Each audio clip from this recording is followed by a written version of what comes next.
꼰대의 중요한 특징은 자기 관점을 절대시해서 타인을 매도하는, 즉 자기 중심성과 그 인식 패턴의 고착이라고 할 수 있습니다.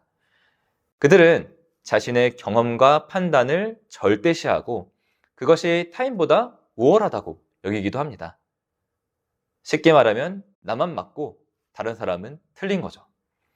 그래서 타인의 의견에 진정성 있게 귀를 기울이지도 못하고요. 자신의 부족함을 인정하지도 않습니다. 그래서 자신을 돌아보지 못하는 거죠. 이렇게 나타나는 비극은 자기 자신으로 인한 타인의 괴로움을 모르는 상태가 되는 것, 즉 자기 인식이 되지 않는 리더가 되는 것입니다. 그렇다면 그들은 왜 그렇게 되었을까요? 이 질문을 조금 다르게 해보면 그들은 왜 자기 인식이 이렇게 떨어질 수밖에 없는가로 바꿀 수 있을 겁니다. 그것은 바로 자신이 부족하다는 진실을 직면할 기회가 줄어들었기 때문인데요. 조직에서 우리가 주니어 시절 때에는 지적도 받고요. 혼도 나면서 나의 부족함을 느끼게 됩니다. 그러면서 우리는 성장을 해 나가죠. 그러나 연차가 쌓이면서 이제 팀 리더가 되고 임원이 되고 CEO가 되면 어떻게 되나요? 주변의 모든 직원이 점점 예스맨이 되어갑니다. 사실 우리가 고위 리더에게 그걸 그렇게 하면 어떡해요? 라고 말할 수는 없잖아요. 오히려 이사님 정말 좋은 아이디어입니다. 대표님 역시 훌륭하십니다. 이렇게 말을 하게 되죠.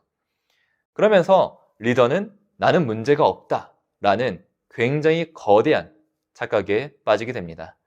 주변에 그 누구도 나를 혼내지 않고 내 부족함을 지적하지 않으니까 나 자신을 돌아볼 기회가 상실되고 또 그러면서 자기 인식력이 떨어져 갈 뿐만 아니라 실제 나 자신이 아닌 일종의 거짓된 자아상을 강화해 가게 되는 거죠. 이런 측면에서 경청이 매우 중요한 포인트 중에 하나인데요. 우리는 타인을 통해서 자신을 비춰보게 됩니다. 타인과 소통하는 것이야말로 나 자신을 성장시킬 수 있는 정말 조로의 기회이죠. 우리는 대화하는 상대의 말을 절대 끊지 않고 어떠한 감정과 기대를 가지고 그 말을 하는 것인지 들어야 합니다. 단지 듣는 행위를 넘어서 상대방 마음 깊숙이 있는 감정과 그 욕구까지 들으려고 최선을 다해야 하죠. 진정한 경청을 하면 타인에 대한 섬세함이 개발됩니다. 공감이 저절로 되는 좀 일종의 정서적으로 민감한 분들도 계시지만 일반적으로는 나와 다른 타인의 감정을 이해하고 공감하는 것은 굉장히 어려운 일입니다. 살아온 경험과 배경이 사람마다 모두 다르기 때문이죠. 바다를 한 번도 본 적이 없는 산골에 사는 아이가 설명만으로 동해바다의 광활한 그런 푸르름을 느낄 수 있을까요? 아마 그렇진 않을 겁니다. 타인의 이야기에 공감하는 것은 정말 먼 강을 건너는 길이기도 합니다. 하지만 그럼에도 불구하고 타인의 고통에 진심으로 공감하기 위해 노력하게 되면 그 강을 우리는 조금씩 건널 수 있고요. 설령 처음에는 공감이 되지 않더라도 상대의 감정을 어떻게든 이해하려고 애쓰는 그 과정 속에서 우리의 일종의 정서적 섬세함이 개발됩니다.